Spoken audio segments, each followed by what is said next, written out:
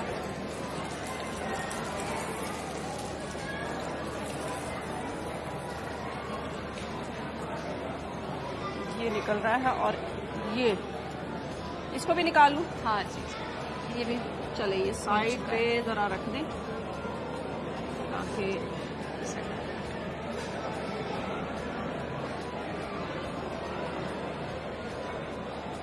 یہ ہماری بڑی والی کچوری بھی ایک تیار ہو گئی ہے. چلیں جی، اسے لے کر چلتے ہیں ہم دسترخوان پہ، افطار کا دسترخوان.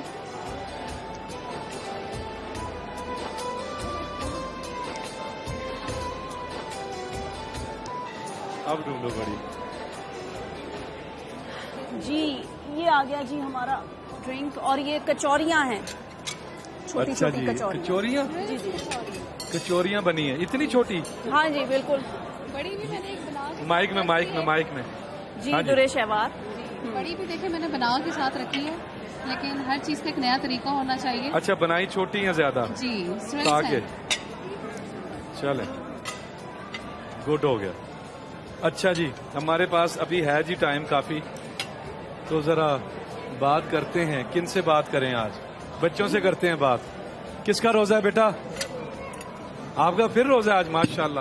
ذرا دینا فون، مائکرو فون دینا.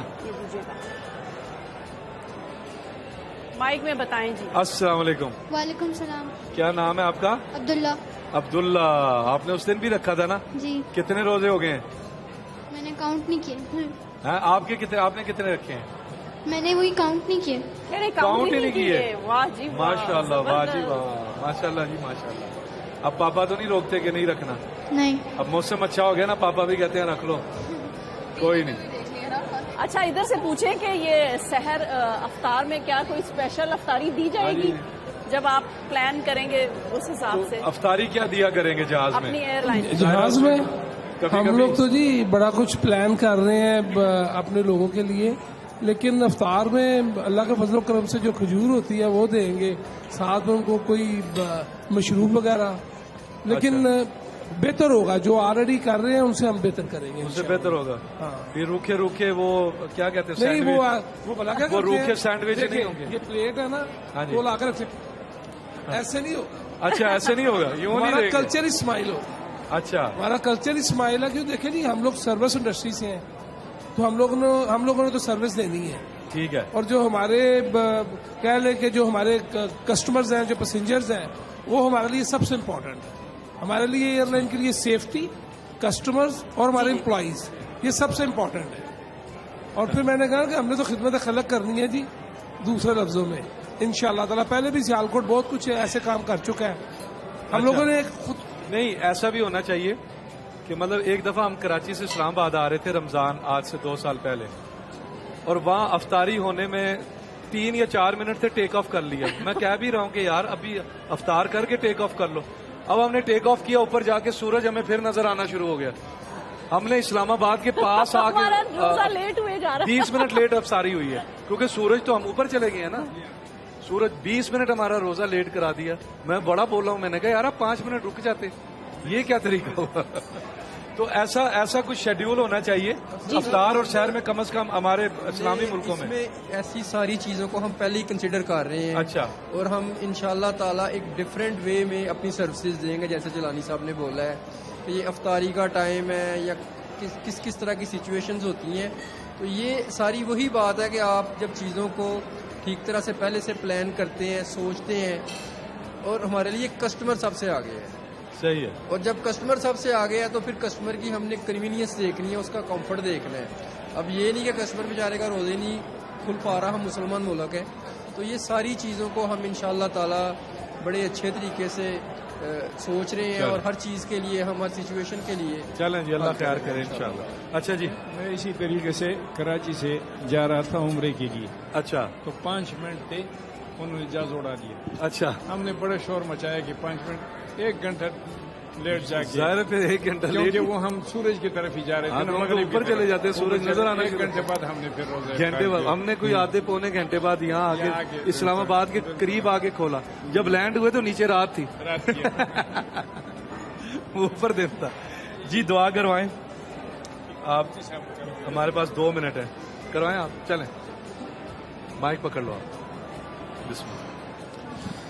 الحمدللہ رب العالمین والصلاة والسلام على سید الانبیاء والمرسلین وعلى آلہ واصحابہ اجمعین. ربنا تقبل منا انک انت السمیع العلیم وتب علینا انک انت التواب الرحیم. اللہم لک صمنا وبک آمنا وعلیک توکلنا وعلی رزقک افطرنا. یا اللہ، عالم اسلام میں اور جہاں کہیں بھی لوگ آج روزے سے ہیں، اپنے خاص اکرم سے ان سب کے روزوں کو شرف قبولیت عطا فرما. الہ العالمین ہماری خطاؤں کو معاف فرما. اے اللہ، علم کے نور سے جہاں کو منور کرنے کی توفیق عطا فرما. الہ العالمین خواہشات کو قرآن کے تابع کرنے کی توفیق عطا فرما. اے اللہ، قرآن مجید کو پڑھنے، اس کو سمجھنے اور اس پر عمل کرنے کی توفیق عطا فرما. الہ العالمین قرآن مجید کے نور سے سینوں کو منور کرنے کی توفیق عطا فرما. الہ العالمین جو لوگ بھی اس خدمت کے لیے اپنا وقت صرف کر رہے ہیں انہیں جزائے خیر عطا فرما. یا اللہ، ہمیں پھر ماہ رمضان شریف کی یہ ساعتیں نصیب فرما. وصلی اللہ تعالی علی خیر خلقہ محمد وعلی آلہ واصحابہ اجمعین برحمتک. جی ہمارے پاس پورا 1 منٹ ہے جی ابھی. ہاں جی، کون؟ اور یہ عزت و شرف حاصل کرنے کے لیے ہر قبیلہ جو ہے وہ تگ و دو میں مصروف ہو گیا، یہاں تک کہ لوگوں نے ایک دوسرے کو قتل کی دھمکیاں دے دی اور یہ کہہ دیا کہ خون ریزی ہوگی اگر ہمیں یہ پتھر نصب نہ کرنے دیا گیا. پیارے بچوں، وہاں پر ایک شخص تھا جس کی بہت زیادہ سمجھیں کہ قبائل کے اندر عزت تھی، ٹھیک ہے، اور اس کو محترم سمجھا جاتا تھا.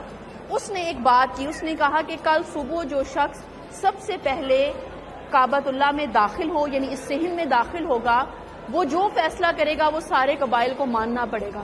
سب نے کہا کہ ٹھیک ہے، ہم اس فیصلے کو قبول کر لیتے ہیں. اگلی صبح نبی اکرم صلی اللہ علیہ وآلہ وسلم، کیونکہ اللہ پاک نے آپ سے یہ کام لینا تھا نا، تو نبی اکرم صلی اللہ علیہ وسلم سب سے پہلے صحن کعبہ میں تشریف لے آئے اور سب لوگ وہاں جتنے بھی قبیلے، جتنے بھی لوگ بیٹے جمع تھے نا، انہوں نے بلند آواز سے کہا کہ صادق آ گئے اور امین آ گئے، یعنی جو سب سے سچے ہیں اور جب سب سے زیادہ امانت دار ہیں وہ آئے ہیں اور ان کا جو فیصلہ ہوگا ہمیں قبول ہوگا. نبی اکرم صلی اللہ علیہ وآلہ وسلم نے کیا کیا کہ بیٹے ایک بڑی سی چادر منگوائی، اس چادر کے اندر آپ نے حجر اسود کو رکھا اور اس کے بعد تمام قبائل کے سرداروں سے کہا کہ آپ اس کا ایک ایک کونا پکڑ لیں، یعنی آپ سارے چادر کو مل کر پکڑ لیں.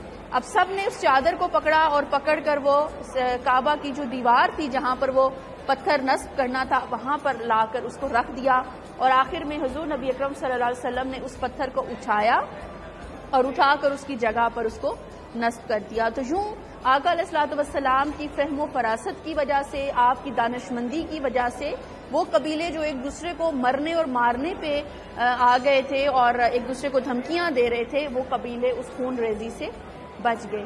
پیارے بچوں، جب اللہ رب العزت نے نبی اکرم صلی اللہ علیہ وآلہ وسلم کو نبوت عطا کرنی تھی نا، تو آقا علیہ الصلوۃ والسلام کا نبوت کے عطا کرنے سے پہلے سے ہی ایک معمول تھا کہ وہ بعض اوقات ایک ماہ کے لیے، بعض اوقات اس سے بھی زیادہ عرصے کے لیے مکہ مکرمہ سے تھوڑے سے فاصلے پر ایک پہاڑ تھا جس میں ایک غار تھی جس کو کہا جاتا ہے غار ہرا.